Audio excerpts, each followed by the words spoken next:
साल दर साल का ब्यौरा देते हुए बताएंगे कि कैसे कांग्रेस ने हिंदुओं का मजाक बना दिया।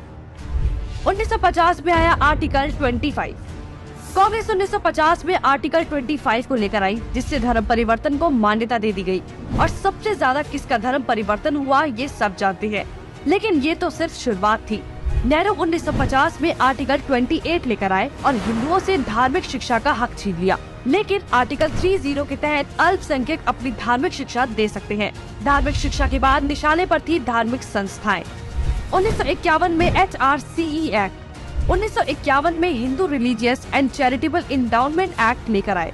उन्होंने कारण दिया कि बड़े मंदिरों का रखरखाव सही से हो सके, लेकिन इसकी आड़ में कब्जे कर लिए, जिसके तहत भारत में मौजूद बड़े बड़े मंदिरों का प्रबंध सरकार ने अपने हाथों में ले लिया और मनमाने ढंग से इनकी संपत्ति का दुरुपयोग किया। और ये सिर्फ हिंदुओं के मंदिर पर लागू था, बाकी धर्मों या धार्मिक स्थल पर लागू नहीं था।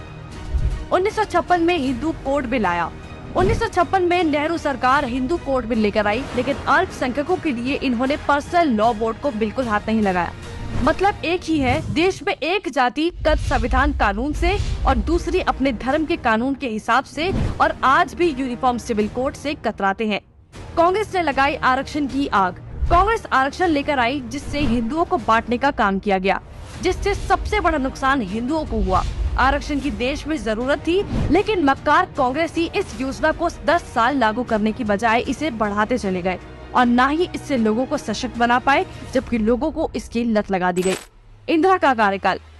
साल 1976 में इमरजेंसी के दौरान ही इंदिरा ने संविधान में सेक्युलर शब्द को जबरदस्ती घुसा दिया, जिसको लेकर संसद में कोई चर्चा तक नहीं हुई।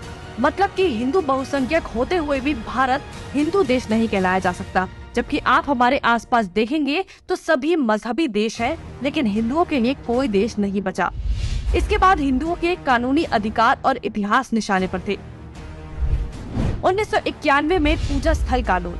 1991 में कांग्रेस ने पूजा स्थल कानून बनाया, जो बेहद हिंदू विरोधी कानून था, क्योंकि इस कानून के तहत हिंदू, सिख और जैन मुगलों के कब्जे से मंदिरों को छुड़ाने के लिए लड़ाई ही नहीं लड़ सकते।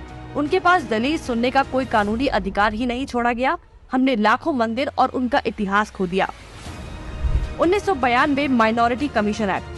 कांग्रेस ने अल्पसंख्यक आयोग अधिनियम बनाने के बाद अल्पसंख्यक आयोग बना दिया।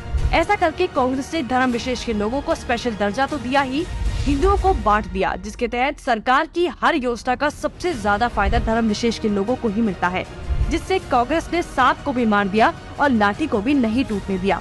मतलब साफ है, हिंदुओं को भी बांट दिया और धर्म विशेष के लोगों को भी खुश कर दिया। जब देश सेकुलर बना दिया तो मेजॉरिटी और माइनॉरिटी की जरूरत ही क्या थी। 1995 में वक्फ बोर्ड कानून। 1995 में वक्फ बोर्ड कानून बनाकर कांग्रेस ने एक और महापाप किया। वक्फ बोर्ड को असीमित शक्ति दे दी गई। आज स्थिति ये है कि वक्फ बोर्ड किसी भी संपत्ति पर दावा कर दे तो कोर्ट से भी कोई मदद नहीं मिलेगी। रेलवे और रक्षा के बाद संपत्ति के मामले में वक्फ बोर्ड देश में तीसरे स्थान पर पहुंच गया है। अब सिर्फ एक आखिरी बार बचा था, वो बार था राम सेतु एफिडेविट। राम सेतु एफिडेविट बनाया।